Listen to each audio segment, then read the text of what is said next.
Okay, so we're going to go through my creative testing process for any new ad campaign that I set up or any of our clients set up to, number one, get the lowest cost per leads absolute possible, but second of all, to be able to optimize for the pieces of creative that actually get the best results overall.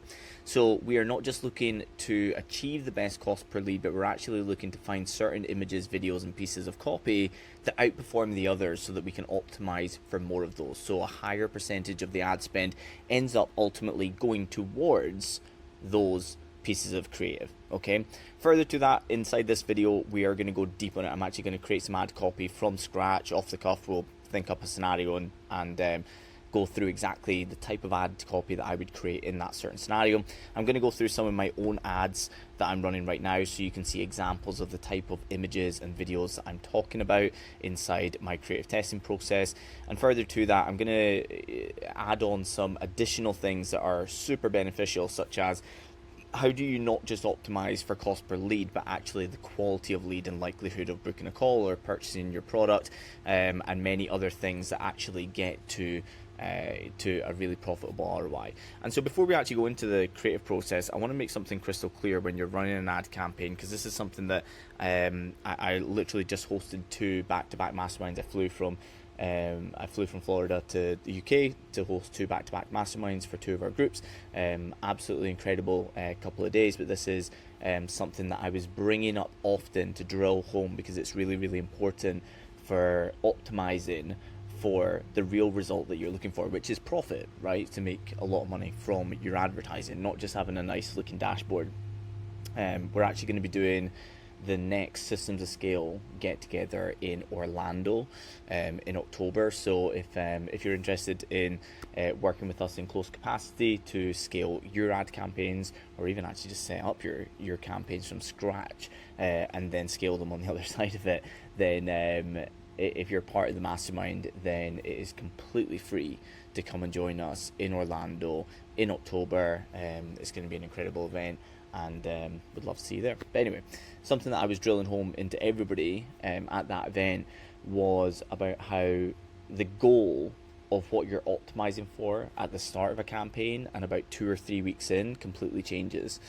And so when you have an ad campaign, if you're running like a lead magnet, a 5-day challenge, a live masterclass, any of these things that are free that you're getting people to give us their name, email address, and phone number for, you may think that what we're optimizing for is cost per lead, right? The lowest cost per lead possible. And a lot of people will hero it as well. So it'll be like, I achieved a lower cost per lead. You'll even see it in a lot of our testimonial videos. It's like, oh man, like when I was working with the agency, or when I was working in this other mentorship, our cost per lead was £8.20, and using the Shoney 255 method, our lead cost went all the way down to 52 pence per lead, right? So I get that that is really impressive, and I get that there is a lot of value in that as well, but it really isn't telling the whole story about how you optimize a campaign to grow an exceptional coaching business.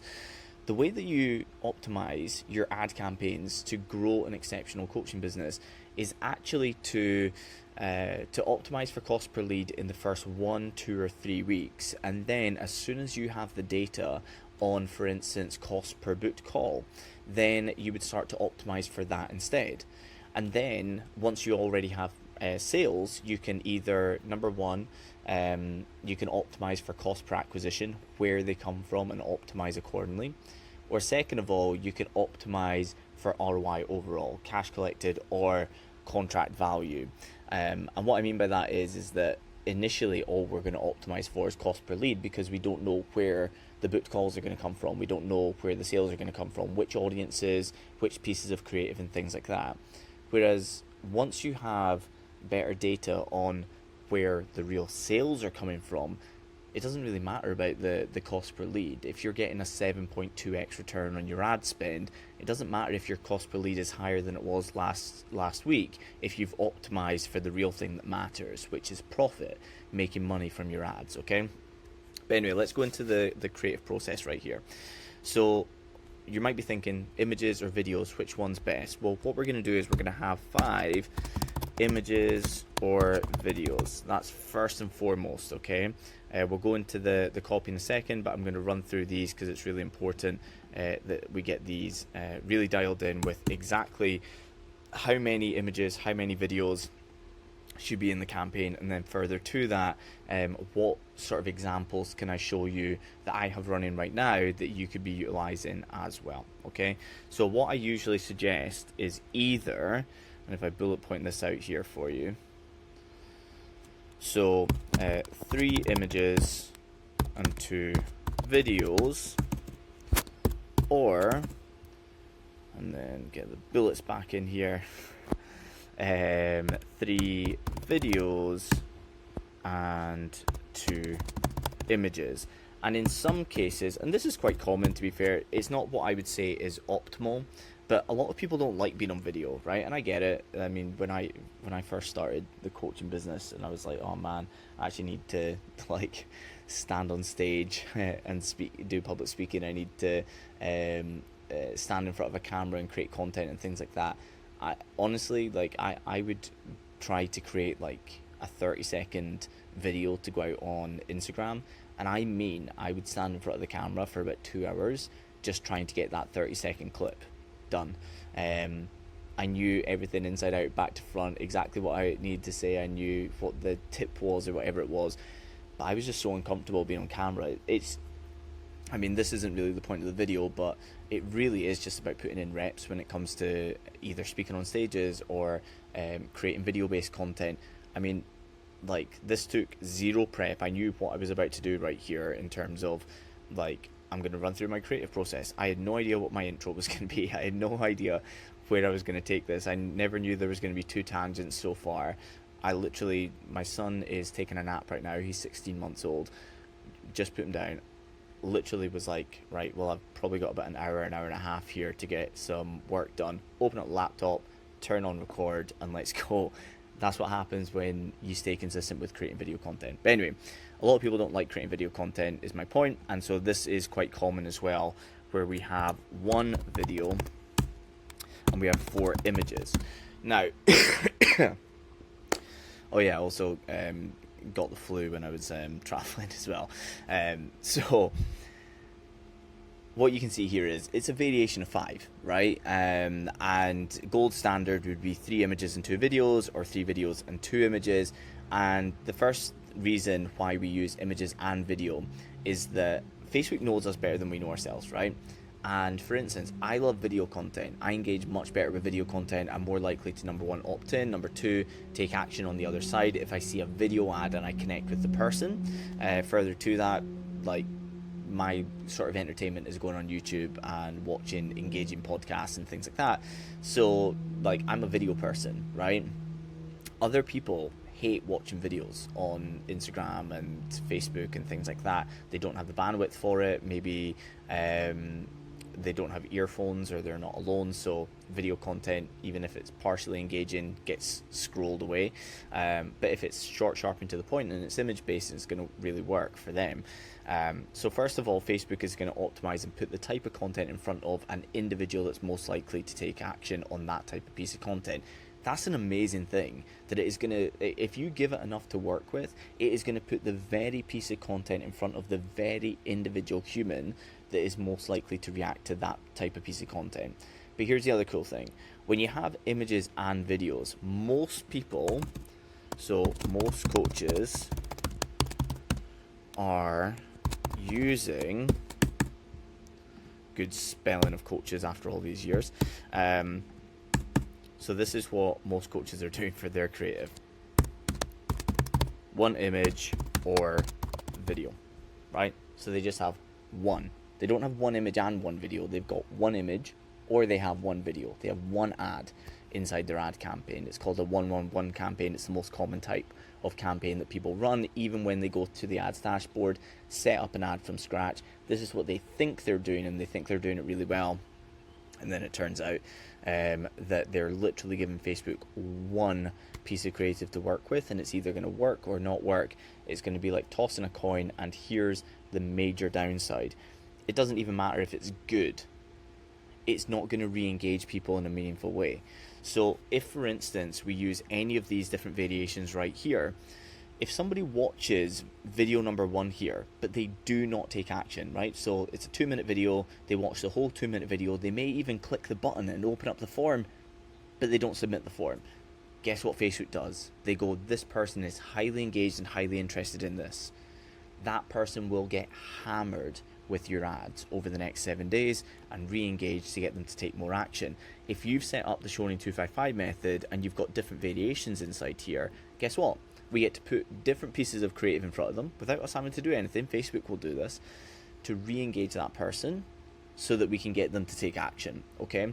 However, if you're using a 1-1-1 campaign like most people are, comment below, by the way, if this is yourself, if you've got an ad campaign running right now or you have done recently in which you went through the green create button inside Ads Manager, you feel like you really went into as much detail as humanly possible, you followed all the steps that Facebook were prompting you on, but you've actually just got one ad set up.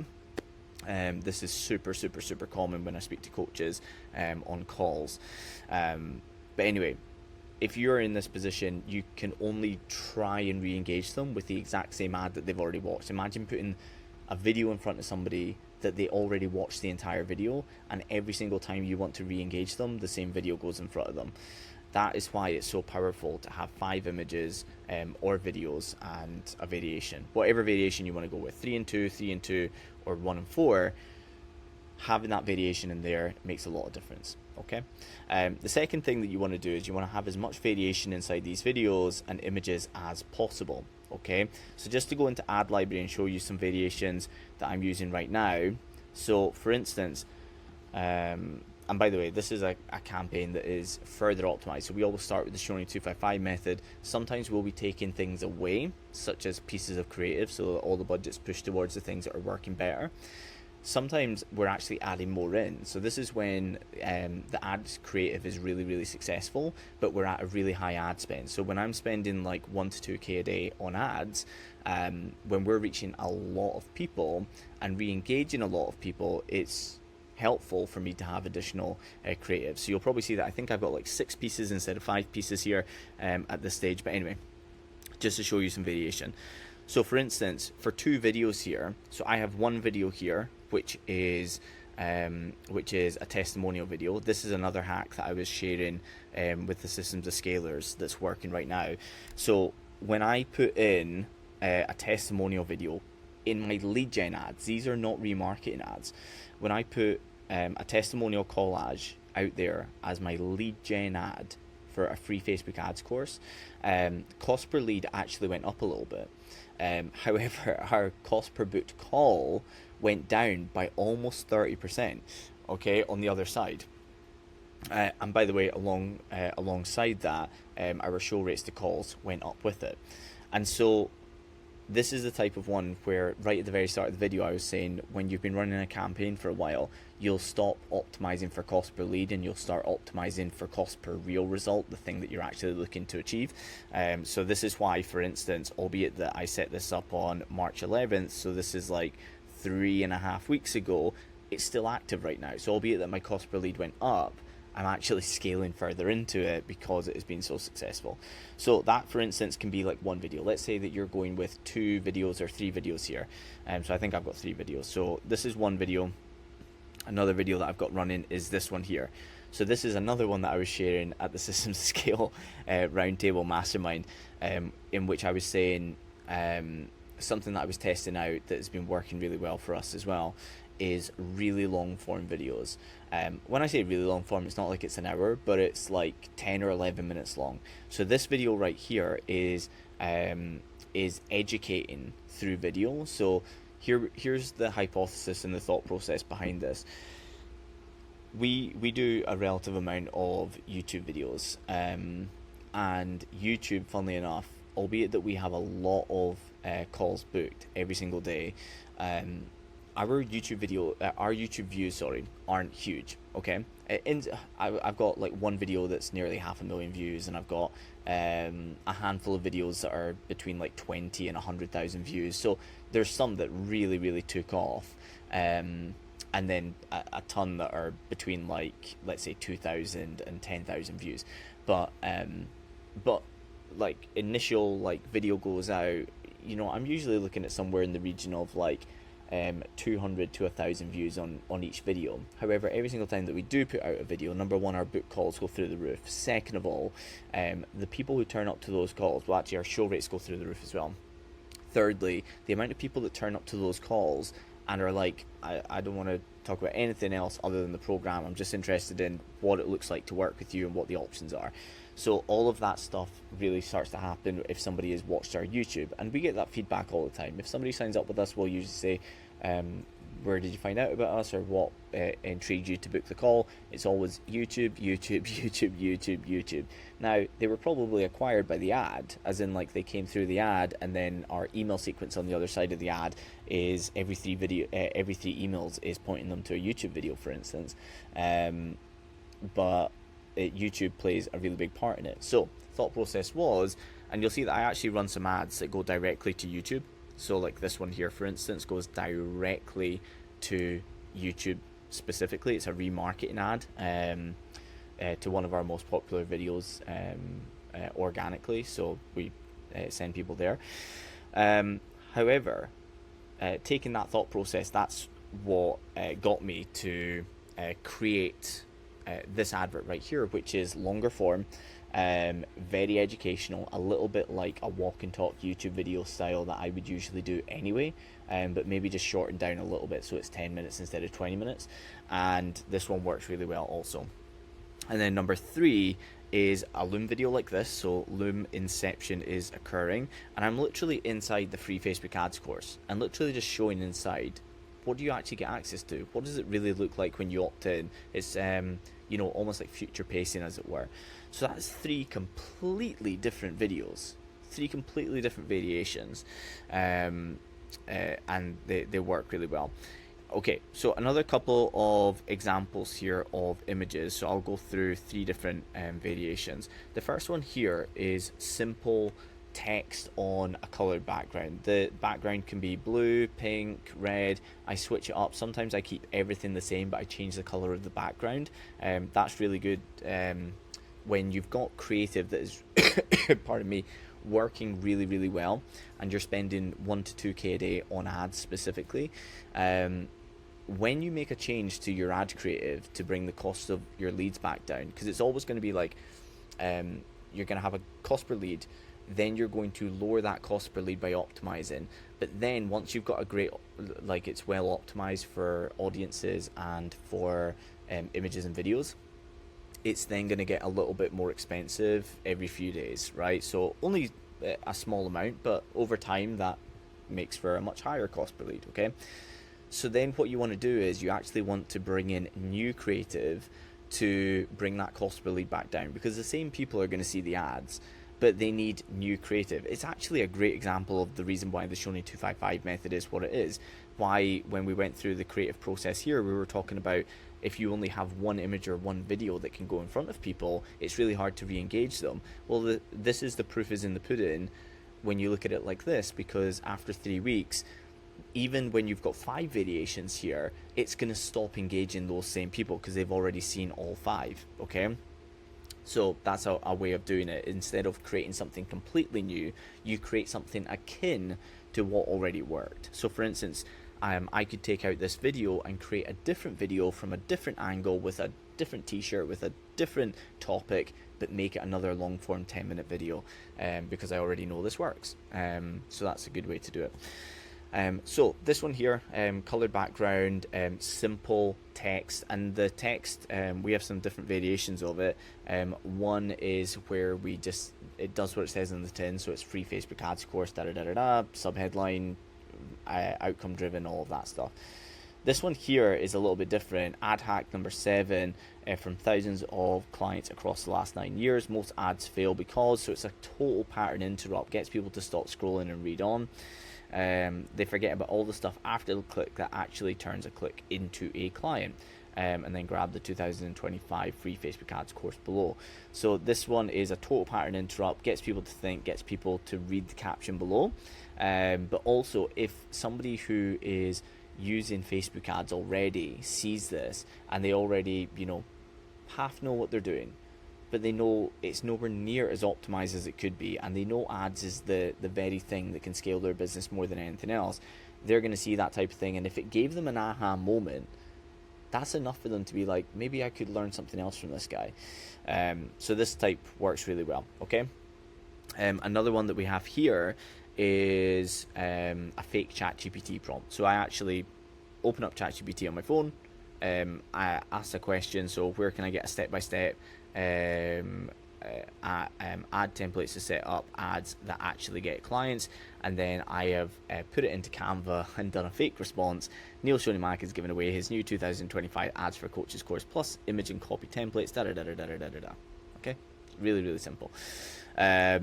So that's another one that can work quite well. You might have seen my use of like post-it notes and things like that. So there's loads of different things that you can do with images. This one here is more testimonial or proof based. You need to be super careful with anything like this in any industry because you can't make specific claims. So that is the exact same time frame, the exact time frame and the exact result. So if I was to say, 10x your ad results in exactly 3 months, that's a specific outcome in a specific time frame. Facebook hates it, and you could risk losing your ad account.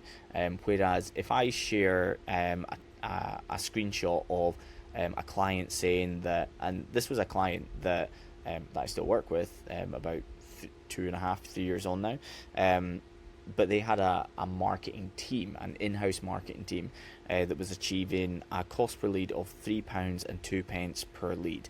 In the first 3 days of running ads with myself, their cost per lead went down to 65 pence. So this is a really good one because there's no time frames associated with it. It doesn't say the first 3 days, but it's literally just a screenshot of what they sent across to me, and it says before the Shoney 255 method, after the Shoney 255 method, to basically show and build some intrigue as well. This one works really, really well. So there are some variations, right, for the creative testing process. Then we come to the second part here, which is the copy. Should you use, and this question comes up all the time, should you use long or short form copy? Well, you should actually use both. And I would actually suggest that you take this a little bit further and you do short direct copy, and then you should do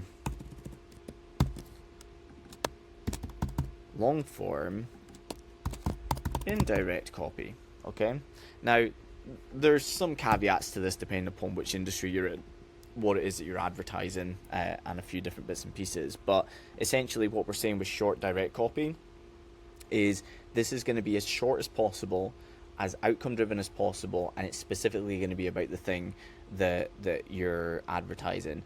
The long indirect copy is going to be a little bit longer. There's going to be a little bit more meat on the bones, but we're also going to start indirectly by not mentioning the thing that we're asking them to opt in for, but instead trying to get them with a thought-provoking hook, right? So I'm going to show you an example here. So let's go with, just for easiness of understanding, because everybody can understand it anyway, let's just go with a weight loss coach, and let's go with they're giving away an 1800 calorie nutrition plan for weight loss for guys, right? So direct copy would be something like this: 1800 calorie meal plan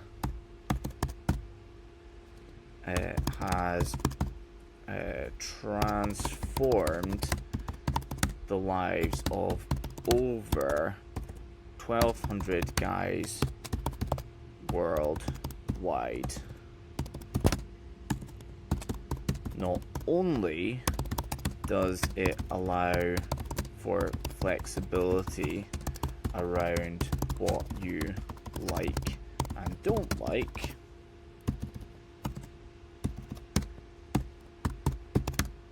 it's also malleable, allowing it to fit around your busy schedule.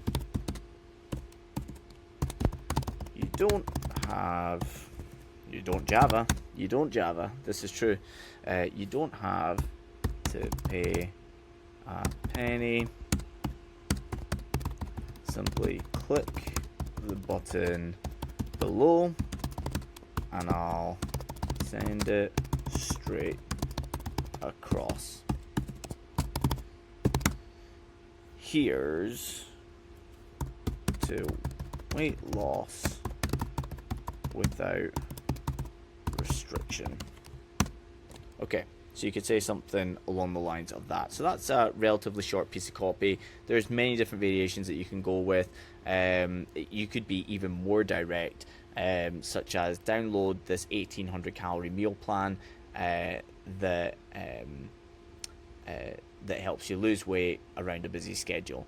And then you could maybe have 3 bullet points with green ticks that says super flexible, works around a busy schedule, instantly actionable, completely free, like something along the lines of that.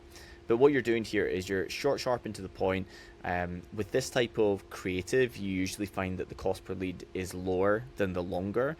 However, on the other side, longer indirect copy usually has better ROIs.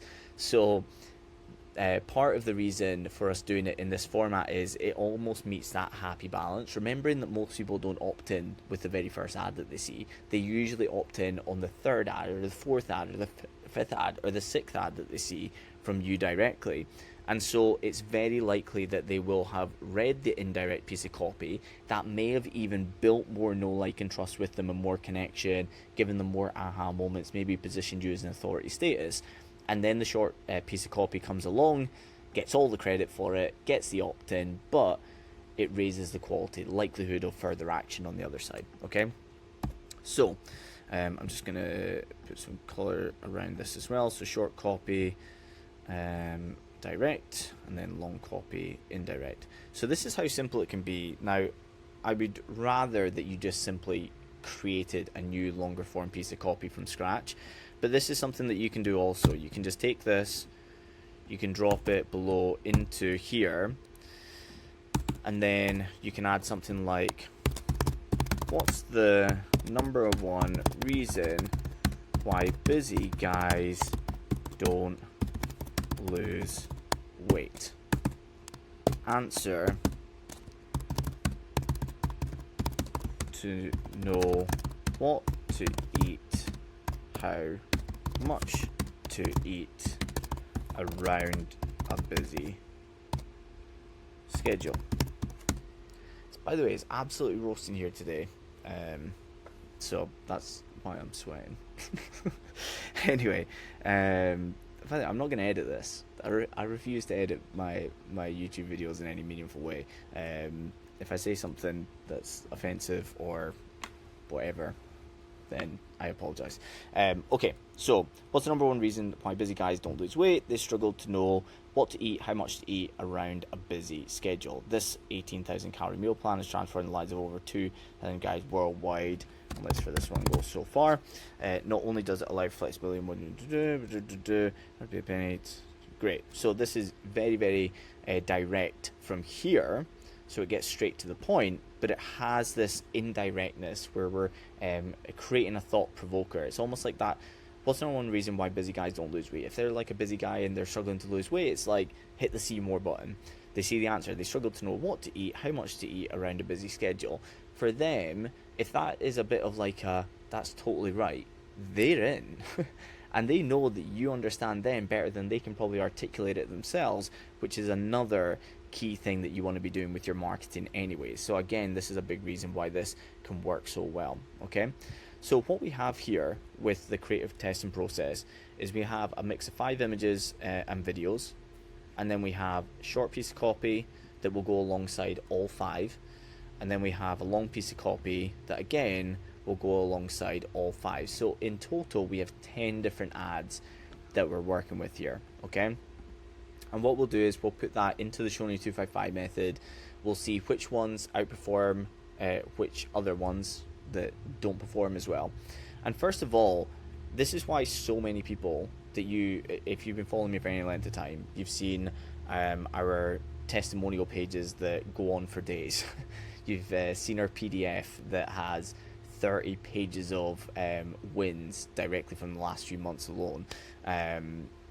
You may have seen the amount of people that talk about the results that they got straight out the gates, as in like, it's day 5 of running ads and I've already not just got leads, but I've actually got this many clients and this big an ROI. The reason that this works so commonly straight out the gates is because we're setting it up for success from the word go, okay? Because you don't need all 3 images in this example here to be high performers. You just need 1 image, maybe 1 video. So 2 out of the 5 to be high performers. You don't need both of these pieces of copy to be effective. You need just 1. And the funny thing is that it's not just that, well, that means that you're going to get some good leads at a good cost. Facebook will start to optimize for you. So before you've even gone in and taken out any images and taken out any videos and taken out a piece of copy, if we decide to do that, in that scenario, we replace it with another piece of copy. But before we've even done that, Facebook is already taken into account which images and which videos and which pieces of copy is stopping people scrolling. Which ones are getting people to hit the see more button? Which ones are holding people's attention for longer? Which ones are getting them to open up the lead form? Which ones are actually getting the leads? And they're going to optimize for those things specifically, okay? So this is really like setting you up for success from the word go, to get really low cost per leads. And as I said, the second step would of course be optimizing for the best performing images, the best performing videos, and the best performing pieces of copy, by simply taking out the things that are less effective. And we would do the same thing with the audiences. I'll make another video about my audience testing process so that you can go through that as well.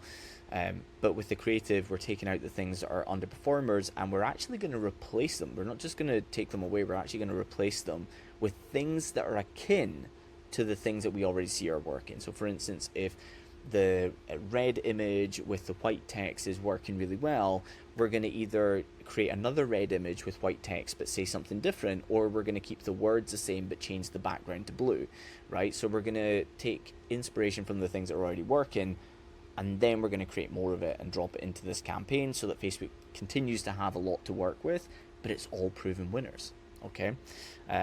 If of course you've got any questions about the creative process, any specifics around, you know, utilizing any of the tools inside Facebook for further testing, which I actually don't advise doing, but if you've got questions around that, then feel free to ask me about it. If you've got any questions about the specific ads I went through that I'm running, any of these different things inside here, throw some scenarios at me, tell me about your business, tell me about some things that you've tried and failed with, or tried and have worked. I would love to just hear if you've got things that are working. I love when the comments below the YouTube videos are basically idea sharing. I love that as well. And of course, if you would like a way of finding out more about how to do the Shoney 255 method, I'll literally drop below a link where you can grab the free Facebook ads course, literally the thing that we've got here inside the ads, so you can see our system, but you can also go through the ads course, get the copy templates, the image templates completely for free. If you would like to jump onto a 30-minute call, we do a handful of these every single week. We call them 30-minute ad strategy building sessions. We've got 36 different ad frameworks. We cherry pick the perfect one for each individual coach that we work with based upon their niche, their price point, and them as a human being as well. What can they see themselves doing long term? We take the time on those calls to ask you questions and then pinpoint to you the exact type of ad strategies that are going to be most effective, so that you don't have to spend loads of time doing trial and error, throwing money against the wall to see what sticks. We're actually just going to tell you what we're seeing is working in your specific marketplace. And of course, if you'd like to find out more about our coaching in general, then I'll put a link below so you can go through and grab the one-page PDF. You can also find out more on the 30-minute ad strategy calls if you'd like to, but there's no pressure on those calls to talk about the program specifically. But other than that, all the YouTube jazz, like, subscribe, comment, anything that the YouTube algorithm likes. Other than that, I'll see you on the next video.